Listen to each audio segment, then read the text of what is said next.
It's not often that we think about the sea. We know that it exists. Maybe we think about how fish live there, or how sometimes stuff falls to the bottom of the ocean like the space shuttle or this adorable little plane that went for a swim.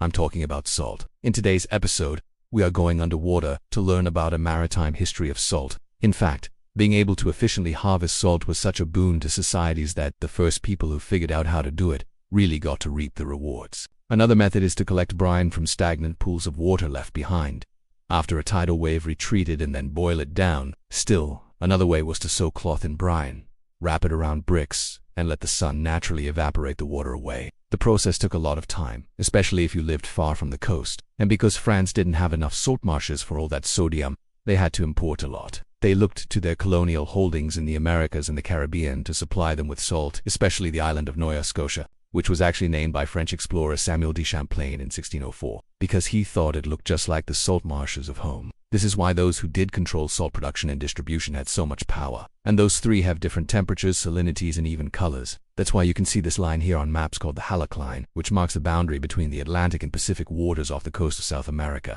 After a few months of doing that, they had so much salt that they could use it to preserve food, which is pretty handy when you're at sea for a long time. And in 1779, the British captured the port, largely to disrupt the Spanish trade in salted meat. So instead of rainwater, they began catching and preserving fish, meat, and vegetables, and then using those to sustain them on their journeys. There were rivers flowing in, bringing in new, fresh water, plus the sun shone extra bright here. So the climate was ideal. To capitalize on this, the British set up a factory in Solomon's Island, Maryland, to refine and ship salt to the rest of the empire. This gave them control of a vital resource that everyone needed, and they were willing to fight for it. These two massive bodies of water don't mix well because of the temperature difference.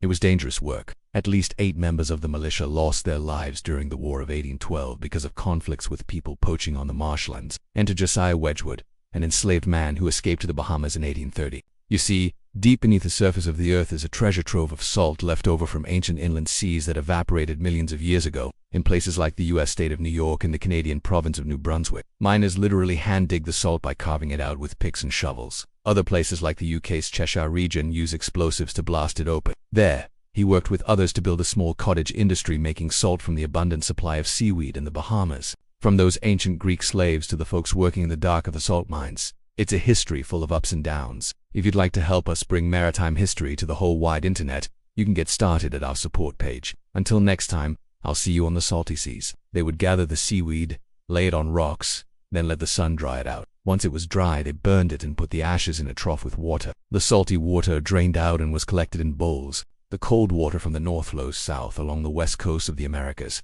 and the warm waters of the south flow north along the east coast. So there's this distinct divide. It was artisanal, sustainable, eco-friendly salt, which makes me wonder if Wedgwood was thinking of starting his own wellness retreat. Anyway, this style of salt making was so successful that by 1859, the Bahamas was shipping 40,000 bushels of salt to England every year. In ancient Rome, only the emperor had the right to tax salt. Without enslaved laborers, the Bahamian salt industry couldn't compete. Today we're using machines to mine under the sea. Vacuum pumps suck up huge quantities of seawater and pump them into processing plants where they can evaporate the water with heat. Within just a couple of decades, they went from exporting tons of salt to importing tons of it. They could tell which ocean they were in by which side of the line they were on. But that also meant that when they harvested rainwater to drink, they were getting water that came from different sources. On the eastern side of the Halleck Line, they got fresh water from farther north, and on the western side, they got more salty water from farther south. Collecting taxes on everything else was done by private individuals who had to pay a fee for the privilege.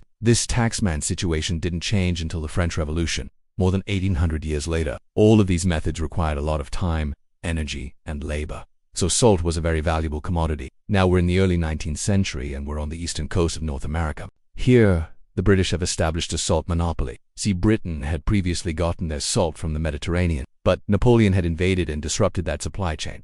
So now they were looking elsewhere. Enter the solar salt of the Chesapeake Bay.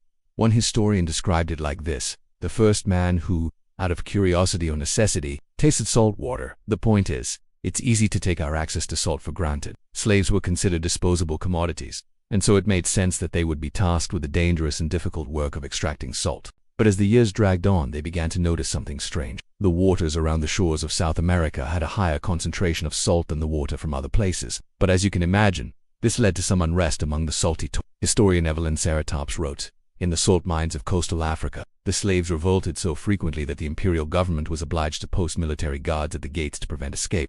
So let's take a moment to appreciate the history of one of our favorite minerals. And with all of that work, it's no surprise that salt pans have often been found near settlements. For example, there is evidence that people have been producing salt in the Zhejiang province of China since as early as 500 BCE. Meanwhile, in the Roman Empire, salt pans could be found across their vast domain, from the Bay of Naples to the coast of Africa, and then repeated the experiment. Probably the same man who first said, "Beware of dog," invented the industry. And like dog warnings, there were many ways to get salty. But when it comes to history, we tend to focus on what happens at the surface of the water. The great battles, the epic voyages, the sad tales of shipwrecks. But today we're gonna dive deep into the history of one of humanity's most important resources. An item so essential that it's been called the white gold of the ancients. Salt production has been happening for thousands of years, but its collection was long, complicated, and costly. For example, in China, they would harvest natural springs where salt water bubbled up through the earth and evaporated into dry salt.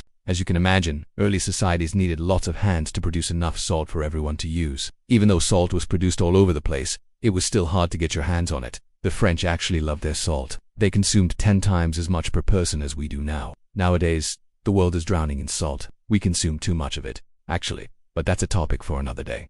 Let's head back to ancient times, shall we? In the Mediterranean, the Greeks and Romans were relying on the labor of slaves to extract salt from seawater. Meanwhile, in the New World, the Spanish and Portuguese used enslaved Africans to work their salt pans, in places like Florida and Brazil. You see, while the oceans may seem like one giant connected body of water, there are actually 3 separate bodies: the Atlantic, Pacific, and Indian.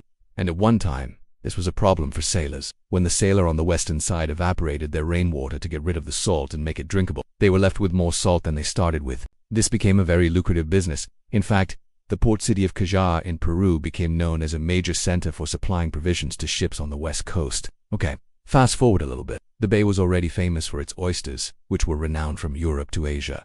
But the water itself was perfect for harvesting solar salt, too. They created a militia whose job it was to stop anyone poaching on protected marshlands and harvesting salt for themselves. That said, not everyone could afford to buy British salt anyway. From there, all that was left to do was let it sit in the sun until the water evaporated. And voila salt. But the end of slavery in the British Empire in 1834 hit them hard. Today, while we might be able to spice up our meals with Himalayan pink sea salt, or Hawaiian black lava sea salt, that's only possible because of advancements in modern technology. These days, more than 90% of the world's salt comes from underground mines. So next time you reach for the salt shaker, remember all the hands that got that sodium to your plate. Salt, that ubiquitous seasoning for our food and preservative for our pickles. Its history is so intertwined with our own that it's hard to imagine life without it. But what is often forgotten is its maritime history, how the seas played such an important part in the production, trade, and transportation of this most essential of commodities. Join me as we take a deep dive into the maritime history of salt. The importance of salt in the human diet and as a means of preserving food cannot be overstated. For thousands of years it was more precious than gold and played a key role in many civilizations. The origins of salt can be traced back thousands of years to the ancient civilizations around the world. In China, they were already harvesting solar salt as early as 1500 BC with the first account of sea salt evaporation ponds. In India, the earliest evidence of salt production dates from the Vedic period, which lasted from around 1500 BCE to 500 BCE. The Sanskrit word for salt, lavana, is believed to have originated from the name of the Persian Gulf, which the ancient Indians called the Salt Sea. The Greeks began producing salt as early as the 7th century BC, with the island of Lesbos being one of the first to establish a significant salt industry. They also recognized the value of the commodity, so much so that salt was used as currency in some instances. In the Roman Empire, the demand for salt was so high that the Emperor Nero passed laws regulating its price. To meet this demand, the Romans built large-scale salt works in coastal areas like the Bay of Naples and the island of Sicily. This insatiable appetite for salt was even satiated by their colonization of the island of Minorca, situated off the eastern coast of Spain, an endeavor undertaken solely for the purpose of salt production. Across the Atlantic, in pre-Columbian America, the indigenous peoples of the Great Lakes region had developed sophisticated techniques for harvesting and preserving salt. As early as 1000 CE, they would boil down water from Lake Erie to produce a concentrated brine which could then be stored and used for pickling and preserving fish. During the Middle Ages, the demand for salt continued to grow, leading to conflicts between European powers. In the 16th century, the French established salt monopolies in many parts of the New World, leading to protests and revolts due to the high taxes on the commodity.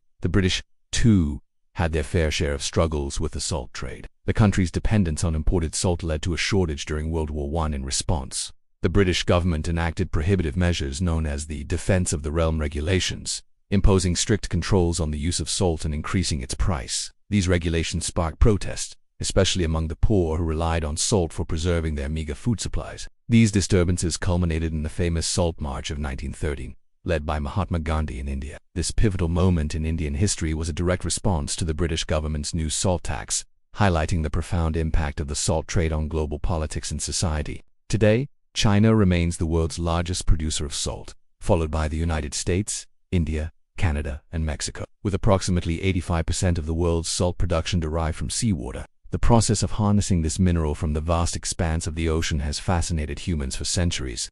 Early methods like solar evaporation, where seawater was left in shallow ponds to evaporate under the sun, are still prevalent today. Technological advancements have led to the development of vacuum salt pans that can produce high-quality salt crystals quickly and efficiently. The production of vacuum salt, which accounts for about 15% of the world's salt output, begins with the pumping of seawater from the ocean into large-scale evaporation ponds. These ponds, spanning acres of land, resemble vast shimmering mirrors reflecting the sky. Once filled, the ponds undergo a natural process of evaporation driven by the sun's energy. As the water evaporates, the concentration of salt increases, eventually reaching a point where the salt starts to crystallize. At this stage, the remaining liquid, known as brine, is channeled into a series of smaller ponds for further evaporation. The final step involves collecting the crystallized salt, which is then washed, dried, and finally crushed to the desired size. This intricate process transforms the humble ocean water into a staple commodity, shaping economies and enhancing our culinary experiences worldwide. Salt's maritime history doesn't end at its extraction. However, the very nature of its production in coastal areas inevitably links it to the sea. Transportation has always been a challenge. Rivers were the first highways for salt, with the major salt producers along rivers like the Rhine, Seine, and Garonne sending their product downstream to waiting merchants. As river traffic became too congested or when producers were located far from navigable rivers, the solution often lay in the sea. Coastal shipping became an essential part of the salt trade, with sailing vessels transporting it across the seas. As the demand for salt grew, so did the scale and sophistication of the shipping required to move it, from small coastal boats to larger vessels. Innovation in shipbuilding was often driven by the need to transport this precious commodity. The rise of major trading nations like Portugal, Spain, Britain, and the Netherlands saw the use of larger ships and the adoption of new technologies like the cargo hold and the warehouse ship. The latter allowed for the storage of goods in the upper deck, freeing up space below for additional cargo. This was particularly useful for bulky commodities like salt. The advent of steam power in the 19th century revolutionized the transportation of salt. Steam-powered ships could traverse the seas faster and more efficiently, opening up new routes and markets for salt traders. The discovery of rich salt deposits in the United States, Chile, and Australia led to an increased demand for maritime transport. During the same period, the Industrial Revolution brought about the mechanization of salt production. This not only increased the supply, but also led to more refined and specialized ships for its transportation. One such innovation was the bulk carrier, a specialized ship designed to carry dry goods like salt in large quantities. These ships typically have a deep hold with a flat bottom to facilitate the loading and unloading of cargo through a single opening. The rise of containerization in the late 20th century offered another efficient means of transporting salt. Containers provided a standardized and versatile method of shipping goods, reducing handling costs and increasing efficiency. Today, modern ships powered by diesel engines and propelled by sophisticated propellers glide through the oceans carrying tons of salt at a moment's notice. Satellite navigation systems ensure these massive vessels navigate the world's waterways with precision, while onboard computers monitor every aspect of the journey. The transportation of salt, once reliant on the whims of the wind and the tides, has evolved into a highly efficient global enterprise. But the relationship between salt and the sea goes beyond just production and transportation. Salt has long been associated with the preservation of marine resources, notably fish. The process of salting fish, which has been practiced for centuries, involves submerging fish in a concentrated salt solution. This high concentration of salt draws out the water from the fish cells through osmosis, creating an environment in which bacteria and other microorganisms cannot survive. The result is a fish that can be stored for extended periods, resisting the spoiling that would otherwise occur due to microbial activity. This method of preservation not only extends the shelf life of fish, but also enhances its flavor, making it more palatable. Salted fish has been a staple in many cultures, featuring prominently in traditional recipes and serving as a source of protein in regions where refrigeration is scarce. From the salted cod of the Portuguese and Spanish cuisine to the salted fish of West African cooking, this maritime tradition continues to thrive. It is a testament to the enduring legacy of salt and its integral role in preserving not just fish, but also cultural culinary heritage. Salt has been a key factor in shaping maritime history from the ancient civilizations to the modern era. The demand for this humble mineral has driven innovations in shipbuilding, navigation, and preservation techniques. The sea has played an integral role in this history, providing not just a source of salt, but also the means to transport it across the globe. The maritime industry has adapted and evolved alongside the demand for salt, from the early sail-powered vessels to today's advanced container ships, and the relationship between salt and the sea extends beyond trade and transportation. The use of salt in preserving marine resources, particularly fish, has ensured the longevity of these products and enriched various cultures. As we continue to explore the vast expanse of our oceans and unlock their potential, the maritime history of salt serves as a reminder of the profound impact this simple mineral has had on our world. I hope you enjoyed this episode, with a special thanks to my page. If you want to learn more about maritime history, be sure to check out the links in the description below. Until next time, keep sailing the main sheet.